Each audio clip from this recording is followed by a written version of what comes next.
আসসালামু আলাইকুম। আমি মোহাম্মদ শাকির রহমান, প্রভাষক, হিসাব বিজ্ঞান বিভাগ, রকমউদ্দিন girls degree college.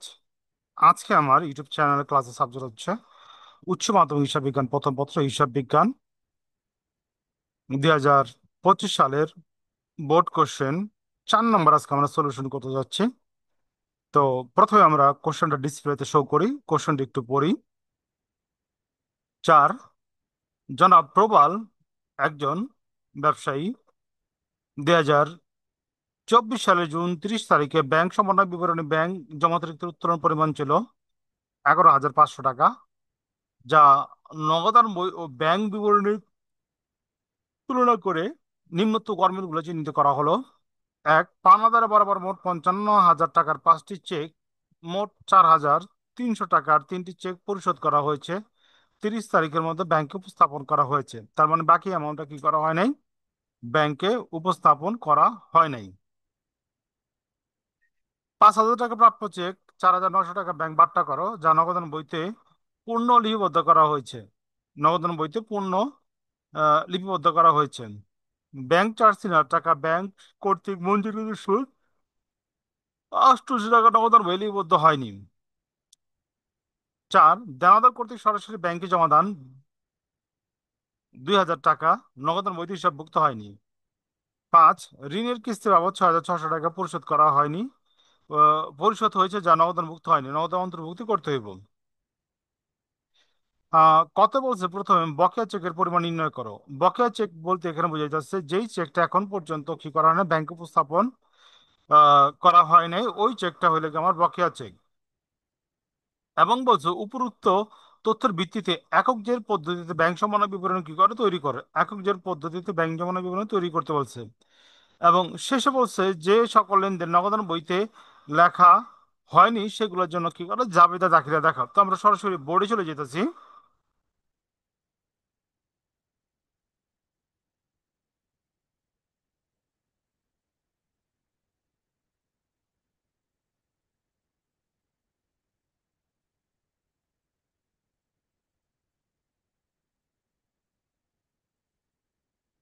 Dhaka board 2025 4, 4-এর আমরা নির্ণয় করতেছে।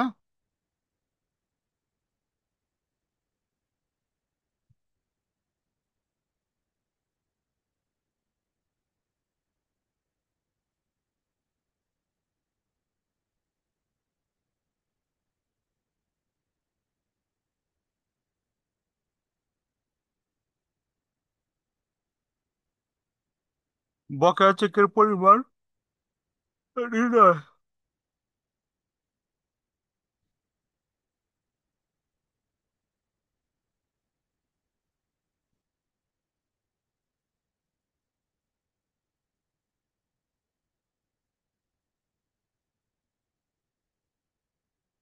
নির্ণয়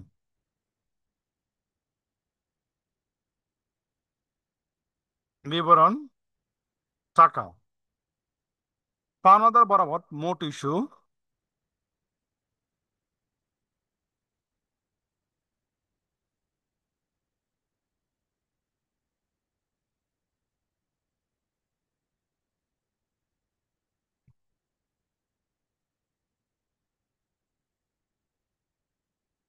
মোট ইস্যু 5টি চেকে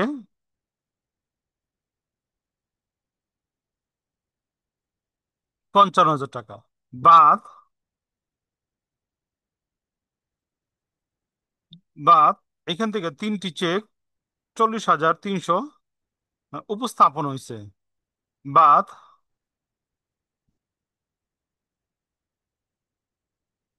ইস্যুকৃত চেক ব্যাংকে উপস্থাপিত হয়েছে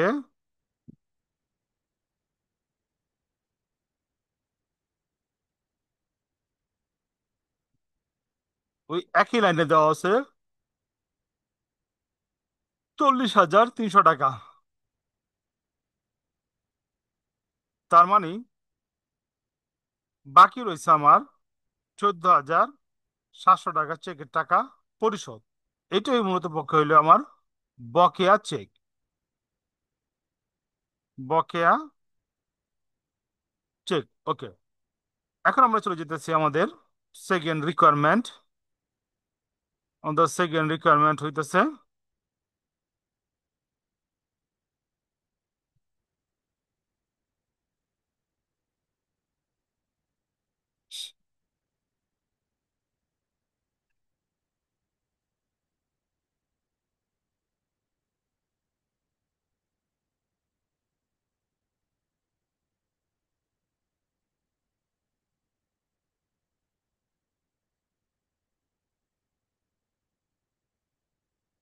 হুম এটা হইতেছে আমার রিকোয়ারমেন্ট খ। জনাব প্রবাল,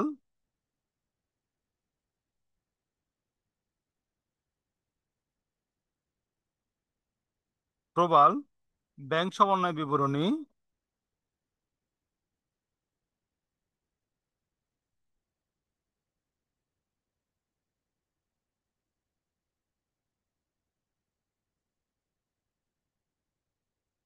ব্যাংক সমন্বয় বিবরণী 2024 সালের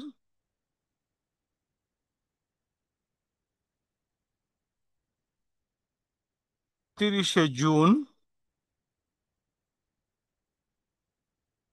তারিখের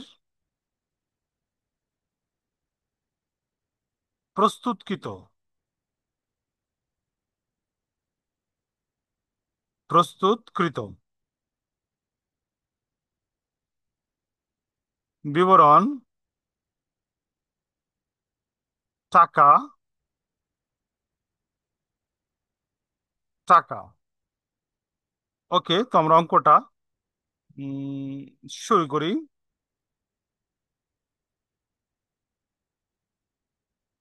প্রথম হলো গিয়া আমাদের লিখতে হবে ব্যাংক জমা, ব্যাংক বিবরণ অনুসারে ব্যাংক জমা অতিরিক্তের পরিমাণ। কোশ্চেনে যেটা প্রথম লাইনে দেওয়া আছে, প্রথম আমরা এটা লিখবো ব্যাংক বিবরণী অনুযায়ী অনুযায়ী ব্যাংক জমা অতিরিক্ত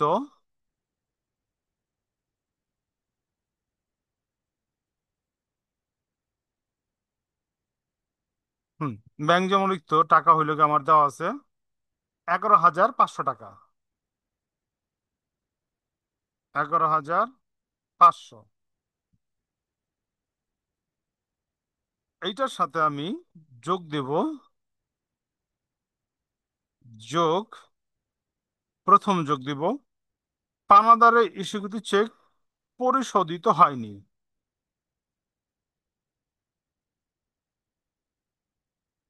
পাওনাদারে ইস্যুকৃত চেক,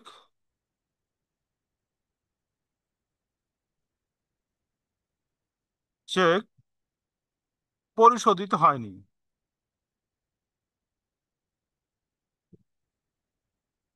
পরিশোধিত হয়নি। এটা কয় তারিখ?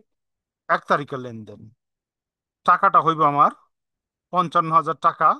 আমি চেক পাওনাদারকে দিছিলাম, এখান থেকে পরিশোধ হয়েছে 40,300। তার মানে অপরিশোধিত চেক হলো আমার 14,700 টাকা। ওকে, আচ্ছা, একসাথে আমরা লিখি যোগ এবং বিয়োগ। ওকে, যোগ বিয়োগ। এরপরে 2 তারিখে ছিল আমাদের উম, লেনদেনটা। উম, 500 টাকার একটি বিল, 4,900 টাকা বিলে বাট্টা করা যা নগদান বইতে লিপিবদ্ধ করা হয়েছে। লিপিবদ্ধ করা হয়েছে তার মানে ব্যাংকে হয়নি কে, তাই এটা আমার কি করতে হবে? বিয়োগ দিতে হবে। বাট্টাকৃত বিল,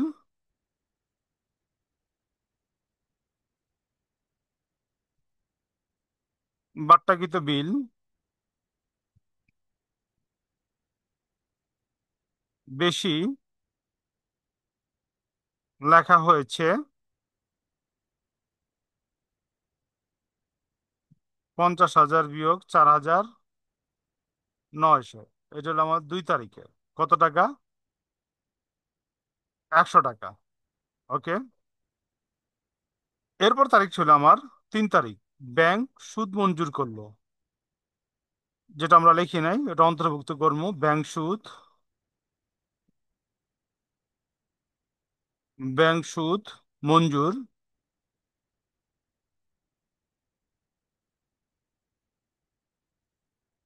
3 কত? 800 টাকা। হম, 3 না এটা, হ্যাঁ 3 ঠিক আছে। আবার ওই একই তারিখে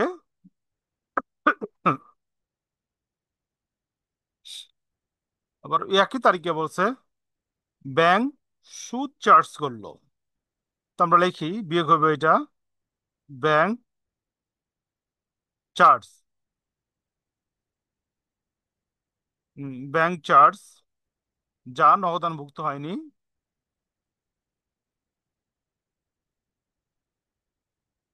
ভুক্ত হয়নি। কত টাকা? 300 টাকা। ওকে। তারপরে হলো গিয়ে আমাদের দেনাদার কর্তৃক সরাসরি ব্যাংকে জমা দান, যা নগদান বইতে অন্তর্ভুক্ত হয়নি, এটা আমাদের অন্তর্ভুক্ত করতে হইব। দেনাদার কর্তৃক সরাসরি, সরাসরি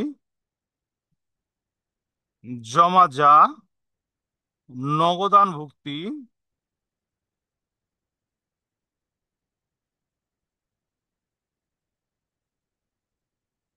হয়নি। 4 নম্বর কত টাকা? 2000 টাকা। ওকে। এরপরে আমার এখানে আছে 6 তারিখের লেনদেন। ঋণের কিস্তি বাবদ ব্যাংক কর্তৃক পরিশোধিত হয়েছে, যা নগদান বইয়ে অন্তর্ভুক্ত হয়নি, এটাও কিভাবে বিয়োগ হইব? ঋণের কিস্তি বাবদ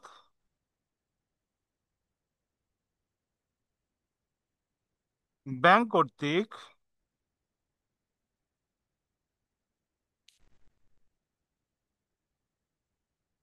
হুম, পরিশোধ যা নগদানভুক্ত হয়নি। এটা হলো আমার 5 নম্বর। হ্যাঁ, কত টাকা? 6600 টাকা। ওকে। এইটা যদি আমি যোগ করি, হুম, এটা যদি আমি যোগ করি, এখানে আমার যোগফল হইতেছে 17,500। যোগ করে ব্যালেন্সটা আমার এখানে আমার হইতেছে 29,000। এই পাঁচটা যদি যোগ করি আমি, আমার যোগফল আসতেছে 7,000। বিয়োগ যদি দেই আমি, আমার বিয়োগ ফল হইতেছে কত? 22,000। হুম, এইটা যে বাইরে এলো, এইটা হইলো কি আমার নগদান বই অনুসারে ব্যাংক জমাতিরিক্ত উত্তোলন।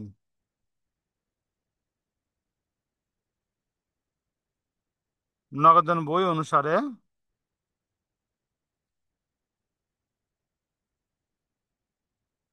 ব্যাংক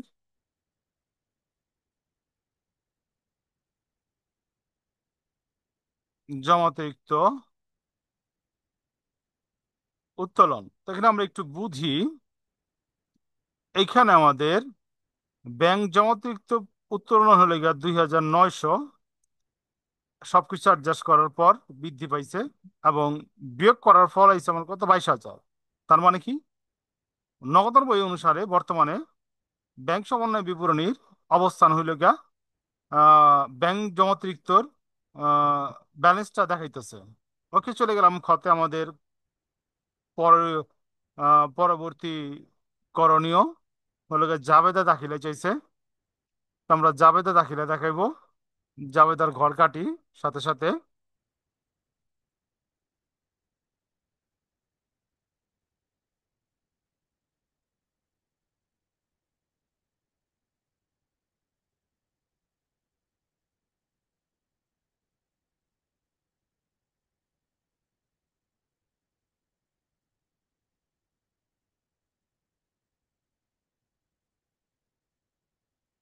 হুম।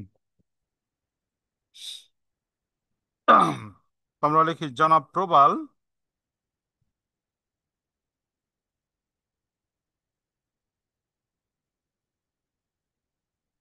প্রবাল জাবেদা দাখিলা, জাবেদা দাখিলা, তারিখ,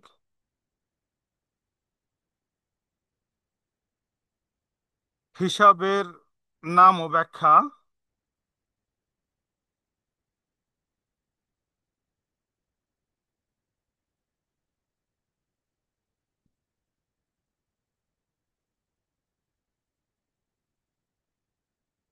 ব্যাখ্যা, খতিয়ান পৃষ্ঠা, ডেবিট টাকা,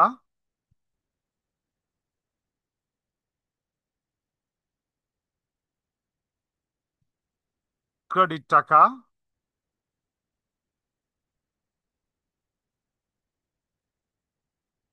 ক্রেডিট টাকা। তো তারিখটা আমরা লিখি, তারিখ হলো 2024 জুন 30, জুন 30। ওকে। তো গতে বলছে আমার এখানে, উম, যে সকল লেনদেন নগদান বইতে লেখা হয়নি সেগুলোর জন্য জাবেদা দাখিলা দেখাও। যেমন প্রথম হইল গিয়ে আমার 3 তারিখ, 3 তারিখের লেনদেনটা নগদান বইতে অন্তর্ভুক্ত করা হয়নি, ব্যাংক চার্জ ধার্য করা হয়েছে। তো ব্যাংক চার্জ ধার্য করলে আমরা দেব ব্যাংক চার্জ হিসাব ডেবিট, ব্যাংক হিসাব ক্রেডিট। কারণ ব্যাংক যখন চার্জ ধার্য করে ব্যাংকের থেকে টাকাটা কি করে কমায় রাখা দেয়, এই জন্য কি হইব ব্যাংক চার্জ হিসাব ক্রেডিট করতে হইব, সরি, এই জন্য কি করতে হইব ব্যাংক হিসাব ক্রেডিট করতে হইব এবং ব্যাংক চার্জ হিসাব কি করতে হইব ডেবিট করতে হইব। তো আমরা জাবেদা লিখি, ব্যাংক চার্জ হিসাব ডেবিট এবং, আচ্ছা ডেবিট একটু লেখা দেয় এখানে, ডেবিট, ডেবিট, ব্যাংক হিসাব ক্রেডিট, ব্যাংক হিসাব ক্রেডিট। তো এখানে আমরা লিখি ব্যাংক চার্জ হিসাবভুক্ত করা হলো, ব্যাংক চার্জ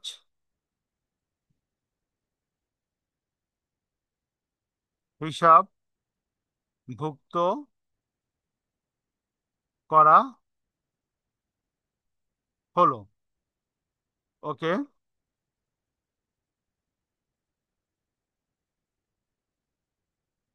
হুম। টাকার পরিমাণ হলো এখানে আমার 300 টাকা। ওকে। এরপর আমরা চলে যেতেছি আমাদের পরবর্তী জাবেদায়। পরবর্তী জাবেদা ওই 3 তারিখ, 3 নংটাই ব্যাংক সুদ প্রদান করছে। যদি ব্যাংক সুদ প্রদান করে, ব্যাংক সরাসরি কি করে না, নগদ সুদ প্রদান করে না, ব্যাংক গ্রাহকের বা আমানতকারীর ব্যাংকে কি করে সুদটা বৃদ্ধি করে। তার মানে এখানে ব্যাংকে টাকা বৃদ্ধি পায় ব্যাংক যদি সুদ প্রদান করে। তো এখানে আমরা দেব ব্যাংক হিসাব ডেবিট, ব্যাংক হিসাব ডেবিট,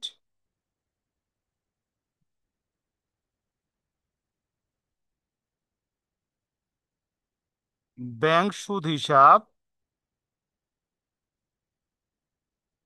ক্রেডিট। হুম।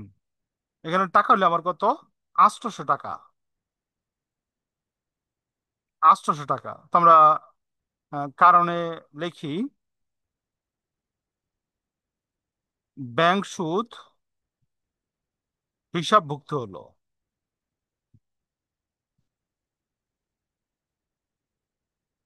হিসাবভুক্ত হলো। তো আমরা বন্ধ করে দিই। ওকে। এরপর আমার যে হিসাবটা এখানে আসবো, দেনাদার কর্তৃক ব্যাংকে জমাদান যা নগদান বৈধ হিসাবভুক্ত হয়নি, এটা আমার স্পষ্টভাবে বইলা দিছে 4 নম্বরে। তো আমরা লিখি 4, ব্যাংক হিসাব ডেবিট, যেহেতু ব্যাংকে টাকা বৃদ্ধি পাইছে। ব্যাংক হিসাব ডেবিট বিবিধ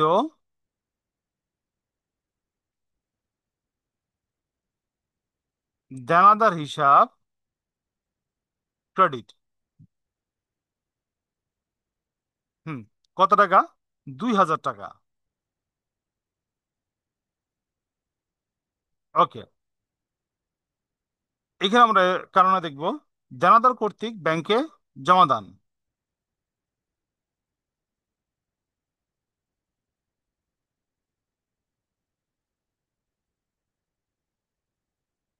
ব্যাংকে জমা দান। ওকে, এটা আমরা বন্ধ করে দেই। আমাদের লাস্ট জাবেদা হইল আহ, ঋণের কিস্তি বাবদ 6,600 টাকা ব্যাংকে পরিশোধ করা হয়েছে, যা নগদের মধ্যে অন্তর্ভুক্ত করা হয়নি। তার মানে ঋণ টাকা পরিশোধ করছি, এটার জন্য আমাদের কি করতে হবে? জাবেদা দিতে হবে। 5 নম্বর, ঋণ হিসাব ডেবিট, যেহেতু পরিশোধ করছি দায় কি হয়েছে? হ্রাস পাইছে, এই জন্য ঋণ হিসাব কি করবো আমরা? ডেবিট করুন। এবং নগদান বা যেহেতু ব্যাংকের সাথে রিলেটেড লেনদেন, তো আমরা ব্যাংক হিসাব কি করবো? ক্রেডিট করবো। ব্যাংক হিসাব ক্রেডিট। ব্যাংক হিসাব ক্রেডিট। তো এখানে আমরা লিখবো ঋণের কিস্তি পরিশোধ করা হয়েছে। হুম। টাকার পরিমাণ হলো এখানে আমার ঋণের কিস্তি পরিশোধ করছি 6,600 টাকা। 6,600 টাকা। তো আমাদের ব্যাংক সমন্বয় বিবরণী থেকে 2025 সালের যে ম্যাথটা আসছিল, আমরা সলিউশন করলাম। প্রথম আমরা বের করলাম বকেয়া চেকের পরিমাণ। তারপর আমরা কি করলাম? আহ, এককদের পদ্ধতিতে ব্যাংক সমন্বয় বিবরণী তৈরি করলাম। তখন ব্যাংক জমাতিরিক্ত ব্যালেন্স আসলো নগদান বই অনুসারে 22,000 টাকা। এবং আমাদের যে সকল লেনদেন নগদান বইতে অন্তর্ভুক্ত হয়নি, তার জন্য কি করলাম? আমরা জাবেদা দাখিলা দিলাম, যেটা কোশ্চেনে চাওয়া হয়েছিল। তো আমাদের আজকের বোর্ড কোশ্চেন সলিউশন ক্লাস এখানে সমাপ্তি। পরবর্তী লেকচার দেখার জন্য আমন্ত্রণ রইল।